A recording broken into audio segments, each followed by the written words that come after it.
श्रोते हो नमस्कार. आज आपण राजेंद्र खेर लिखित देह झाला चंदनाचा ही परमपूज्य पांडुरंगशास्त्री आठवले यांचे जीवनावरील कादंबरी ऐकणार आहोत. प्रकरण पहिले. मायभूमीची साद. प्रभातकाळच्या प्रसन्न प्रहरी टोकियोच्या विमानतळावर सूर्याची सुवर्ण किरणं नुकतीच खेळायला लागली होती. त्यामुळे विमानतळ हसल्यासारखा भासत होता. भरवेगानं येणाऱ्या विविध रंगी मोटारगाड्या विमानतळावर येऊन थांबत होत्या. त्या मोटारीतून येणाऱ्या प्रवाशांची गर्दी हळूहळू वाढत होती. ऐन प्रातःकाळी असणारा उत्साह त्यांच्या हालचालीमधून जाणवत होता. ऑक्टोबर महिन्यातला वाढत चाललेल्या उष्म्याकडे त्यांचं लक्षही नव्हतं. त्यांचं लक्ष लागून राहिलं होतं आपापल्या फ्लाईटकडे. तेवढ्यात विमानतळावर एक विमान घरघर करीत येऊन थांबलं. त्या फ्लाईटची अनाऊन्समेंट सुरू झाली. त्या फ्लाईटच्या प्रतीक्षेत असलेले दुसऱ्या रांगेतले लोक तत्परतेने उठले. पासपोर्ट, तिकीटं यासाठी त्यांनी आपापले खिसे चाचपल्यासारखे केले. त्या रांगेतल्या महिला मुलंही उठली आणि सराईतपणानं रांगेतून चालायला लागली. त्या रांगेच्या टोकाला एका विजिरी पारदर्शक पेटीत त्या फ्लाईटचा नंबर डाव्या उजव्या बाजूला एकसारखा फिरत होता. फ्लाईटची अनाऊन्समेंट अधूनमधून चाललीच होती. त्या कक्षेतून रांगेनं बाहेर पडणाऱ्या प्रवाशांचे पासपोर्ट, तिकीटं यांचं भराभर चेकिंग चाललं होतं.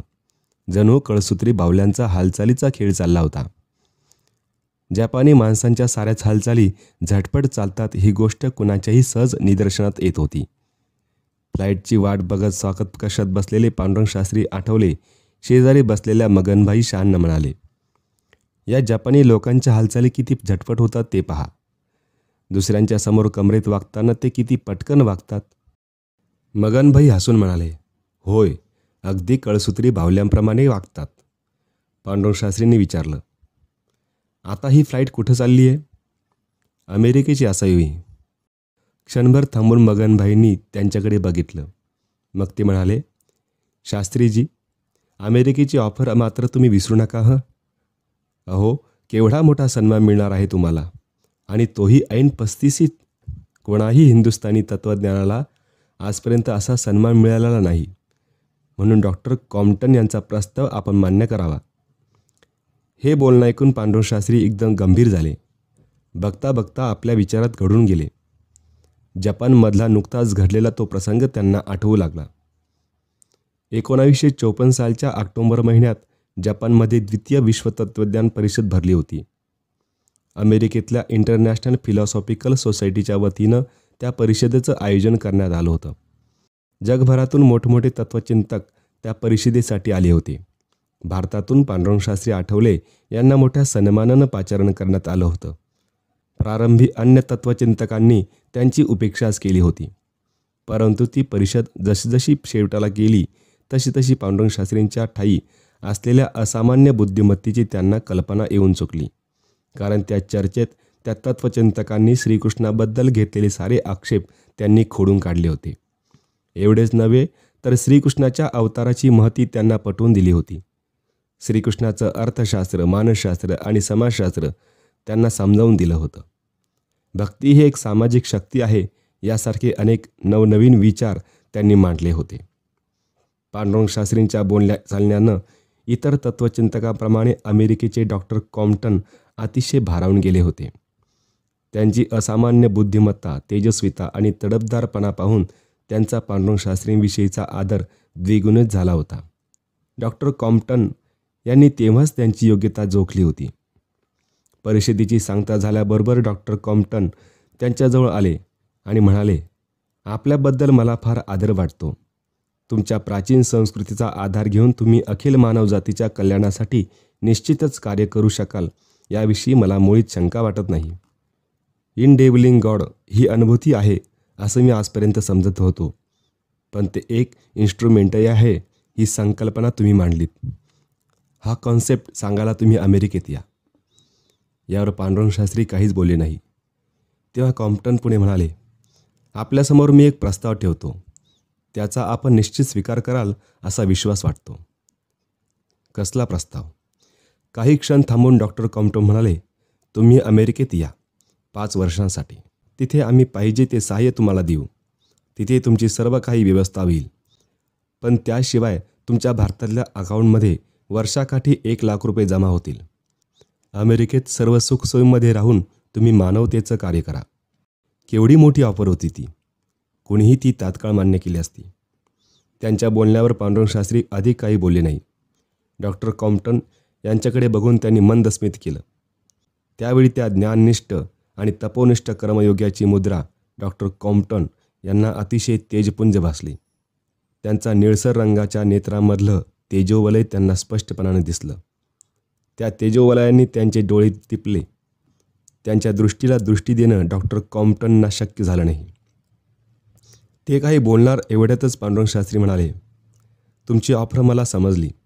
भारतात गेल्यावर मी माझा निर्णय तुम्हाला कळवीन. मगनभाईच्या बोलण्यामुळे हा सारा प्रसंग पांडुरंग शास्त्रींना आठवला. मगनभाईंनी पुन्हा एकदा त्यांनी ती ऑफर स्वीकारला सांगितलं होतं. त्यांच्या ठिकाणी दुसरा कोणीही असता तर त्यानं तसाच सल्ला दिला असता. एवढंच काय, पांडुरंग शास्त्रींचे परमपूज्य पिताजी वैजनाथ शास्त्री जरी तिथे असते तरी त्यांनी आपल्या या प्रिय पुत्राला तेच सांगितलं असतं. ते म्हणाले असते, पांडुरंगा, तुला मी विद्याविभूषित केलं, सुसंस्कृत केलं. समाजाला त्याचा उपयोग व्हावा म्हणून हे ज्ञान मी तुला दिलं ना. तू प्रवचन करून समाजोन्नती घडून आणावीस एवढीच माझी अपेक्षा होती. पण हे निमंत्रण भलतंच मोठं आहे. आपली महान संस्कृती जगात नेण्याची संधी तुला मिळाली. खरोखर तू त्यामुळे महान कार्य करू शकशील. अर्थात हा उपदेश करायला त्यांचे वडील वैजनाथ शास्त्री आता इहलोकी थोडीच होते. 1952 सालीच ते परलोकी निघून गेले होते. त्यामुळे योग्य सल्ला द्यायला जवळचं कुणीही नव्हतं. त्यांचा त्यांनाच निर्णय घ्यावा लागणार होता. त्याचवेळी कुठल्या तरी अनाऊन्समेंटमुळे त्यांची तंद्री भंग पावली. पांडुरंग शास्त्रींनी सहजगत्या बाजूला बघितलं. तिथल्या एका भिंतीवर टांगलेल्या पोस्टरनं त्यांचं लक्ष वेधून घेतलं. त्या पोस्टरवर सारी मानवजात त्यांच्या घरादारांसह उद्ध्वस्त झालेली दिसत होती. त्या उद्ध्वस्त दृश्यात सागर, नद्या, वृक्ष स्पष्टपणाने दिसत होतं. त्या वृक्षामधून निळाशार आकाशमार्गानं येणारा स्वच्छ सूर्यप्रकाश परावर्तित होत होता. त्या पोस्टरवर शिरोभागी लिहिलं होतं, आम्हाला आता पुन्हा हिरोशिमा नको आहे. नो मोर हिरोशिमा. आम्हाला शांतता हवी आहे. त्या दृश्याकडे पाहून पांडुरंग शास्त्रींचं मन थरारलं. अंतःकरण कळवळलं. ते मनाशी म्हणाले, आज 1954 सालचा ऑक्टोबर महिना म्हणजे बरोबर 9 वर्षापूर्वी जपानच्या हिरोशिमा नागासाकी या 2 शहरामध्ये ते विध्वंस बॉम्ब पडले. त्या अघोर घटनेपासून युद्ध थांबलं. पण शांतता लाभली का? नुसती पोस्टर्स लावून शांतता मिळेल का? कदापि नाही. त्यामुळे माणूस बदलला पाहिजे. पांडुरंग शास्त्रींचे हे विचार योग्यच होते. कारण पाश्चिमात्य राष्ट्रांनी शांततेसाठी भ्रष्ट मार्गाचा अवलंब केला होता. तुम्हाला शांतता हवी असेल तर युद्धाला सज्ज व्हा. या इंग्रजी म्हणीला शिरोधार्य मानून जपानसह युरोपमधल्या अनेक राष्ट्रांनी महायुद्धात पटापट उड्या घेतल्या होत्या. 3 सप्टेंबर 1939 साली सुरू झालेल्या या महायुद्धानं 6 ऑगस्ट 1945ला ज्वालामुखीचं शिखर गाठलं होतं. त्या दिवशी हिरोशिमावर पहिला अणुबॉम्ब पडला होता. पाठोपाठ 9 ऑगस्टला नागासाकी या शहरावरही दुसरा अणुबॉम्ब पडला होता. जपानमधल्या या 2 शहरातील सारी मानवजातच कोलमडून पडली होती. दुसरं महायुद्ध तेव्हाच संपुष्टात आलं होतं. शांती मिळवण्यासाठी युद्धात उड्या टाकणाऱ्या राष्ट्रांना शांतता लाभली होती खरी, परंतु ती स्मशान शांतता होती. विकलांग झालेली मानवता अशी पोस्टरच्या रूपानं ठिकठिकाणी बघायला मिळत होती. त्या पोस्टरकडे बघत असताना पांडुरंग शास्त्रींचे नेत्र चमकायला लागले. एवढ्यात अनाऊन्समेंट सुरू झाली. Flight number. त्या रांगेतली सारी माणसं तडकन उठली. मगनभाई अदबीनं पांडुरंग शास्त्रींना म्हणाले, शास्त्रीजी, आपलीच फ्लाईट. हातातली ॲटॅशे घेऊन पांडुरंग शास्त्री उठले आणि मगनभाईंबरोबर निघाले. रीतसर चेकिंग करून सारी मंडळी भराभर बाहेर पडली आणि लांबरुंद बसमध्ये जाऊन बसली. एखाद्या चित्रात चितारल्यासारखी ती बस शोभिवंत दिसत होती. सारा परिसर एखाद्या सराईत चित्रकारानं चितारल्यासारखा भासत होता. सभोवतालच्या रंगीबेरंगी वृक्षराजी आणि त्या वृक्षावर विसावलेल्या विविध रंगी वेली वल्लरी यांची एक सुशोभित शानदार फ्रेम तयार झाली होती. इतस्तः विभागून उभी असलेली विमानं ही मानव सरोवरावर माना उंचावून मुक्तपणानं विहार करणाऱ्या राजहंसासारखी दिसत होती. काही क्षणातच ती प्रवासी बस एका विमानाजवळ जाऊन थांबली. प्रवासी मंडळी विमानाची शिडी चढून जाऊ लागले. विमानात प्रवेश करणाऱ्या प्रत्येक प्रवाशाचं हवाई सुंदरीनं मान किंचित झुकवून स्वागत केलं. सारे प्रवासी स्थानापन्न झाले. पांडुरंगशास्त्री आणि मगनभाई हे आपापल्या स्थानावर जाऊन बसले. प्रवाशांची आपापसात कुजबूज सुरू झाली. कोणीतरी खिडकीतून दूर बघत म्हणत होतं, ते पांढरं पांघरून घातलेलं विमान आहे ना, ते रशियाचं विमान आहे. शेजारच्या माणसाने विचारलं, ते तिथे कशासाठी मांडून ठेवलंय? पहिल्या माणसानं माहिती पुरवली, ते विमान इथे मुद्दाम उतरवण्यात आलं होतं. ते रशियाचं हेरगिरी करणारं विमान होतं. युद्ध संपलं तरी अजून हेरगिरी चाललीच आहे का? होय, जपानचं आणि रशियाचं अजून सख्य थोडं झालं आहे. पांडुरंगशास्त्री मनात म्हणाले, झालं ना आता एवढं जागतिक युद्ध, मारली ना लाखो माणसं, मग आता पुन्हा ही हेरगिरी कशासाठी? हा माणूस आपल्या अंतःकरणात शिरून शांतीचा शोध केव्हा घेणार आहे कुणास ठाऊक. पांडुरंगशास्त्रींनी काचेच्या गोल खिडकीतून बाहेरच्या बाजूला दृष्टी टाकली. तिथूनही रशियाचं हेरगिरी करणारं ते विमान राजहंसाच्या कळपात घुसलेल्या एखाद्या बगळ्याप्रमाणे स्पष्ट दिसत होतं. एवढ्यात विमानाच्या यंत्राची घरघर सुरू झाली. पंखे फिरायला लागले. काही क्षणातच विमानानं आकाशात झेप घेतली. टोकियोचा विमानतळ दिसेनासा झाला. पांडुरंगशास्त्री खिडकी बाहेर बघत होते. सूर्य आता पूर्व दिशेने बराच वर आला होता. सारं आसमंत प्रकाशमय झालं होतं. दूरवर दिसणारं क्षितिजही झगमगीत झालेलं दिसत होतं. विमान आता 40,000 फुटावर गेलं होतं. खालच्या बाजूला ढगांचा पांढरा शुभ्र गालिचा पसरला दिसत होता. त्या गालिच्याला लागलेली सूर्यकिरणांची झालर चकाकत होती. माणूस उंचावर गेला म्हणजे त्याचं क्षितिजही रुंदावतं. पूर्व काळातील ऋषीमुनी उंच डोंगरावर बसून विजनवासात याचसाठी तपश्चर्या करीत असावेत, असा विचार पांडुरंगशास्त्रींच्या मनात आला. उंचावर गेलं म्हणजे उच्च उन्नत विचार माणसाच्या मनात येत असावे, असंही त्यांना वाटून गेलं. त्यांच्याही मनात विचारांचं द्वंद्व सुरू झालं. मी कोण आहे? कशासाठी मी या जगात आलो? गेल्या 5 पिढ्यांपासून माझ्या घराण्याची कोणती शिकवण आहे? मग आता मानवाच्या उत्थानाचं कार्य सुरू करायला नको का? या कार्यात उडी घेण्यापूर्वीच केवढा मोठा आधार अवचित समोर आला आहे. परमेश्वरानंच तशी योजना केली असेल का? मग अमेरिकेची ही ऑफर स्वीकारायची का? डॉक्टर कॉम्प्टन यांच्या भारी प्रस्तावावर त्यांचं चिंतन चालू होतं. त्यांनी दिलेली ऑफर स्वीकारली असती तर त्यांचा फार मोठा सन्मान होणार होता. अमेरिकेत स्टेट गेस्ट म्हणून सुखानं राहता आलं असतं. गाठीशी चांगल्यापैकी पैका जमला असता. या ऐहिक सुविधांबरोबरच एक महान तत्त्वचिंतक म्हणून सर्वदूर नावलौकिकही झाला असता. मग जगभरातल्या तत्त्वचिंतकांबरोबर सन्मानानं हिंडता फिरता आलं असतं. अनेक जागतिक परिषदांमध्ये सहभागी होता आलं असतं. भल्या भल्यांनी समोर माना झोकवल्या असत्या. या साऱ्या घटनांचे पडसाद भारतातही खचित उमटले असते. भारतात परतल्यानंतर अनेक मान सन्मान लाभले असते, भूषणं मिळाली असती. आणि डॉक्टर कॉम्प्टन यांची ऑफर नाकारली तर या साऱ्या सुविधांना आणि सन्मानांना ते मुकले असते. मग मुंबईत पाठशाळेत जन्मभर प्रवचनकार म्हणून त्यांना काळ कंठावा लागला असता. क्वचित प्रसंगी त्या पाठशाळेच्या बाहेरही त्यांचं नाव गेलं नसतं. कितीतरी वेळ पांडुरंगशास्त्री अशा प्रकारच्या विचारात गढून गेले होते. तेवढ्यात दुपारच्या जेवणाची वेळ झाली. समोरच्या पिशवीतून थाळ्या बाहेर निघाल्या. हॉस्टेस लंच घेऊन आली. जेवणाच्या वेळी जी काही थोडीफार गडबड झाली असेल तेवढीच. मग पुन्हा शांतता पसरली. काही मंडळी आपल्या आसनावर रेलून बसली तेव्हा त्यांच्या आसनाच्या पाठीमागचा भाग मागे सरकला. कित्येक प्रवासी बाहेर बघत होते, तर कित्येकांची डोळे मिटून तंद्री लागली होती. पोटात 2 घास केल्यामुळे बहुतेक सारे प्रवासी पेंगुळलेले होते. त्यांच्या कुजबुजत्या गप्पा गोष्टी मंदावल्या होत्या. एकसुरी नादात विमान चाललेलंच होतं. विमानाचा तो एकसुरी नादमय सूर अनाहत ध्वनीसारखा वाटत होता. त्या अनाहत ध्वनीच्या नादात पांडुरंगशास्त्री पुन्हा त्या विचारांच्या नादात गुंगून गेले. सूर्य आता बराच मावळतीकडे झुकला होता. पश्चिम क्षितिजावर त्याच्या तांबूसवर्णी सूर्यकिरणांचा खेळ चालला होता.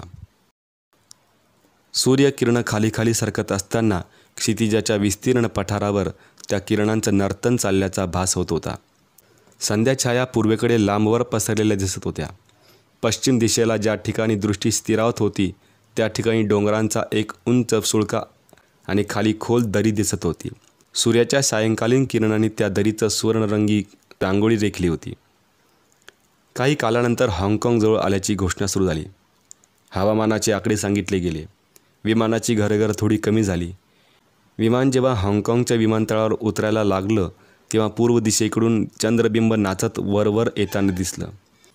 वर आकाशात चंदेरी प्रकाश पसरला तेव्हा हाँगकाँगचा विमानतळ विद्युत दीपांनी झगमगून गेला होता. व्यापाराच्या काही कामानिमित्त मगनभाई हाँगकाँगला उतरणार होते. पांडुरंग शास्त्रींचा निरोप घेताना मगनभाई म्हणाले, मी मुंबईला लवकरच येईन, त्यावेळी भेट होईलच. त्यांच्याकडे स्नेहभावानं बघत पांडुरंग शास्त्री म्हणाले, भेट घेण्याची घाई करू नका, आधी आपलं काम मग भेट. मगनभाई निघून गेले. पांडुरंग शास्त्रींना आता पुन्हा त्यांच्या त्या विचारांची सोबत उरली. पुन्हा त्यांचं विचारचक्र सुरू झालं. हाँगकाँगच्या धावपट्टी विमानानं उड्डाण केलं तेव्हा तिन्ही सांज केव्हाच टळून गेली होती. खिडकीतून विमानतळाच्या बाजूला विद्युत दीपांचा झगमगाट अजूनही डोळ्यात भरत होता. मध्यरात्रीपर्यंत हा झगमगाट वाढतच चालणार होता, कारण हाँगकाँगमधले व्यवहार उत्तरात्री उत्तरोत्तर रंगत जातात. मध्यरात्री तिथलं मिडनाईट मार्केट झगमगत असतं. समुद्र किनाऱ्यालगतच्या शेकडो बोटीमधून पाझरणारा प्रकाश उंचावरूनही दिसत होता. पांडुरंग शास्त्रींचं मात्र कुठेही लक्ष नव्हतं. विमानानं आकाशात झेप घेतल्यानंतर त्यांच्या मनातले विचार आणखी उफाळून वर आले. चंद्र आता बराच वर आला होता. क्षितिजाच्या कडा रुपेरी रंगानं उजळल्या होत्या, परंतु तिकडेही त्यांचं लक्ष नव्हतं. माणूस आपल्या अंतःकरणात डोकावून बघू लागला म्हणजे सारे बाह्य व्यवहार त्याला दिसेनासे होतात. आता मगनभाई बोलायला जवळ नव्हते, परंतु अमेरिकेच्या ऑफरबद्दल त्यांनी केलेलं बोलणं मात्र त्यांच्या मनात घोळत होतं. त्या विचारांच्या भोवऱ्यात त्यांचं मन एकसारखं गरगरत होतं. त्यांच्या मनात विचारांचा कल्लोळ माजला होता. पांडुरंग शास्त्री मनाशी म्हणत होते, मगनभाईप्रमाणेच इतरांनाही मी अमेरिकेचं निमंत्रण स्वीकारावं आणि अमेरिकेचं समृद्ध जीवन उपभोगून माणसातला देव जागवावा असं वाटणं स्वाभाविक आहे. मी स्वतः सुखी व्हावं असं या सर्वांना वाटतं. पण मला फक्त माझं सुख बघायचं आहे का? तिकडे जाण्यानं माझी चैन होईल, पण ते माझं इति कर्तव्य आहे का? आजपर्यंत मी एवढं ज्ञान कशासाठी संपादन केलं? संस्कृतीचे किरणही ज्याच्यापर्यंत पोचले नाहीत त्यांच्यासाठी हे ज्ञान उपयोगात नको का आणायला? या देशात विचारांची चणचण नाही. असं असूनसुद्धा माणसामधले भेद नष्ट झाले नाहीत. उलट भेदभाव वाढतोच आहे. समाजात हॅव आणि हॅव नॉट राहणारच, पण या हॅव नॉटना समाजानं दीन, दुबळं आणि लाचार करून टाकलं आहे. हे चित्र बदललं पाहिजे. असमर्थाची अस्मिता जागृत केली पाहिजे. त्यांचं मानसिक दैन्य दूर केलं पाहिजे. अंधारातून प्रकाशाच्या मार्गावर जाण्यासाठी आजपर्यंत पुष्कळ विचारमंथन झालं, पण आता प्रत्यक्षात प्रयोग करण्याची वेळ आली आहे. हे प्रयोगच या अमेरिकेंना दाखवीन. अमेरिकेत जाऊन मग मी काय साध्य करणार? डोळ्यांनी बघतो ध्वनी परिसतो, कानी पदी चालतो, जिव्हेने रस चाखतो मधुरही, वाचे मुखी बोलतो, हाताने बहुसाल काम करीतो, विश्रांतीही घ्यावया, घेतो झोप सुखे फिरून उठवतो, ईश्वराची दया. हे आमच्या सामान्य शेतकऱ्यालाही माहीत आहे, पण त्या लोकांना हे कसं कळणार? मग कशासाठी तिकडे जायचं? विमान कलकत्त्याच्या डमडम विमानतळावर उतरून पुन्हा मुंबईकडे झेपावलं तरी पांडुरंग शास्त्रींच्या मनातील विचार संपले नव्हते. ते विचारात मग्न असताना त्यांचा खालचा ओठ आवळला गेला होता, नेपोलियनसारखा. विशिष्ट प्रसंगी अंतर्मुख झाल्यानंतर अशा तऱ्हेनं ओठ आवळून धरण्याची नेपोलियनची पद्धत होती. त्या दोघात फरक एवढाच होता, नेपोलियनला सत्ता आणि शस्त्र यांच्या बळावर मनुष्य जातीचं भलं करायचं होतं, तर पांडुरंग शास्त्रींना प्रेम आणि भक्ती यांच्या बळावर अखिल मानवाचं उत्थान करायचं होतं. मानव जातीचं भलं करण्यामागे नेपोलियनचा स्वार्थ दडलेला होता, तर पांडुरंग शास्त्रींना हे सारं निस्वार्थ बुद्धीनं करायचं होतं. ओठ आवळण्याच्या पद्धतीतून नेपोलियनचं युद्धप्रेम प्रगट व्हायचं, तर पांडुरंग शास्त्रींचं माणूसप्रेम दृगोच्चर होत होतं. त्याच माणूसप्रेमातून आताही त्यांचं विचारमंथन सुरू झालं. माझ्या मायदेशात राहून मी जर कार्य करू लागलो तर लोक मला एक प्रवचनकार म्हणतील. म्हणू देत, पण मी इथेच राहीन. गाव उठवीन, माणसं तयार करीन, माणसातला सुप्त चैतन्य जागृत करीन. गीतेचं तत्त्वज्ञान जर इतकं तेजस्वी आहे तर माझ्या बांधवांचे चेहरे असे निस्तेज का? मी त्यांना गीतेचा प्रकाश दाखवीन. माझ्या परमप्रिय देशातल्या माणसांची आज काय व्यवस्था आहे. माझा माणूस दिशाहीन बनला आहे, भरकटलेला आहे. स्वातंत्र्यप्राप्तीनंतर त्याच्या डोळ्यासमोर कसलंही उद्दिष्ट राहिले नाही आहे. तो आत्मविस्मृत बनला आहे. माझ्या सनातन उज्ज्वल वैदिक परंपरेची त्याला विस्मृती होत चालली आहे. एवढंच नाही तर त्या परंपरेचा सूक्ष्म अर्थ जाणून न घेता तो आपल्याच प्राचीन वाङ्मयावर टीकास्त्र सोडू लागला आहे. दृष्ट चालीरीती आणि भ्रष्ट कर्मकांड यांच्यात तो पुरता गुरफटला आहे. जातीभेदाचं भूत त्यांच्या मानगुटीवर बसलेलं आहे. ते भूत काही केल्या त्यांच्या मानगुटीतून उतरत नाही. ते उतरविण्याची कुणाला इच्छा नाही. माझा हरिजन बांधव अजून गावाकुसाबाहेर पिचत पडला आहे. कोणी ठेवला आहे त्याला तिथं आणि कशासाठी? त्याचं सारं जीवनच मृत्यूमय बनलेलं आहे. जिवंत माणूस मेल्यासारखा. बिचारे जिवंतपणेच नरक यातना भोगतायत. या मातीवर सर्वांचा समान हक्क असताना त्यांना काहीसुद्धा करता येत नाही. आणि किती दिनवाने होऊन आलेत पहा. हा राघोबा कसा खेकसतोय त्यांच्यावर. त्यांच्या डोळ्यासमोर एकदम रोयातला राघोबा दिसायला लागला. कुठल्या तरी मंगलकार्याच्या जेवणावळी उठल्यानंतर दाराशी असलेल्या हरिजनांच्या अंगावर उष्ट्या पत्रावळी फेकणारा. त्या उष्ट्या पत्रावळीतील शीतं वेचण्यासाठी सुद्धा त्या काळात हरिजनांमध्ये हेमारी व्हायची. त्या धांदलीत भुकेलेल्या श्वानांप्रमाणे लाचार होऊन ते माणूस नावाचे प्राणी परस्परात झुंजायचे. ते दृश्य खरोखरच केविलवाणं असायचं. पण राघोबा त्यांच्या अंगावर खेकसायचा. हे पायरी चढू नको, पायरी चढू नको, खाली व्हा असं म्हणून पुन्हा उष्ट्या पत्रावळी त्यांच्या अंगावर भिरकावून द्यायचा. जणू त्या राघोबाला उद्देशून पांडुरंगशास्त्री मनातल्या मनात म्हणू लागले, नको रे राघोबा असा ओरडूस. अरे ती देखील माणसं आहेत. ज्यानं तुला घडवलं त्यानंच त्यांनाही घडवलं. मग भेद कुठे आला रे? त्या विश्वात फक्त परमेश्वरच उपकार करू शकतो, दुसरं कोणीही नाही. मग तू उपकाराच्या भावनेनं त्यांना कशाला उष्टावणं देतोस? त्यांना द्यायचं असेल तर सर्वांच्या आधी दे. त्यांच्या दीनवाण्या अवस्थेकडे बघून तरी तुझं अंतःकरण द्रवत कसं नाही? काय अवस्था केली आहे रे यांची समाजानं.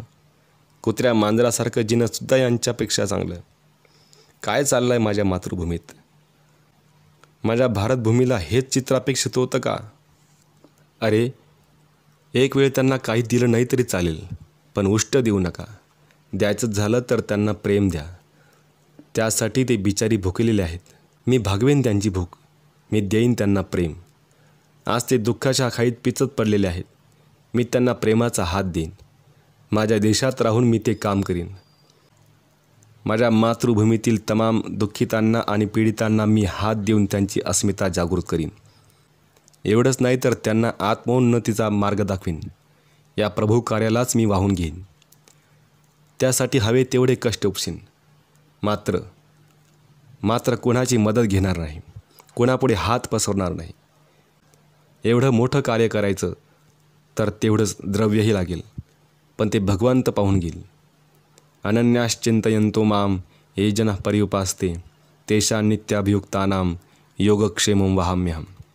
माझं कार्य जर खरं असेल आणि ते जर ईश्वरार्पण बुद्धीनं केलं असेल तर त्यासाठी तो भगवंत कधीही काहीही कमी पडू देणार नाही. गीतेतलं ते वचन कदापि असत्य ठरणार नाही. अखेर या कार्यात मी केवळ माध्यम आहे. ईश्वराचंच ते कार्य आहे. माणसानंच स्वतःचा उद्धार करायचा आहे. त्यासाठी माणसानीच माणसाची सोबत करायची आहे. त्या योगेश्वर श्रीकृष्णाने हेच सांगितलं आहे. दिव्यानं दिवा लावला तरच अखिल विश्व दीपमय होऊन जाईल. नाही जाणार मी अमेरिकेत. नाही जाणार. अमेरिकेला जायचं नाही असा निर्धार जेव्हा त्यांच्या मनात स्थिरावला तेव्हा त्यांचं मन शांत झालं. एव्हाना रात्र बरीच पुढे सरकली होती. सांताक्रूजवर त्यांचं विमान उतरलं होतं. खाली विद्युत दीपांच्या झगमगाटानं मुंबईचा सारा परिसर झळाळत होता. त्या झळझळीत त्यांना झोपडपट्टीचा लांबलचक परिसर दिसायला लागला.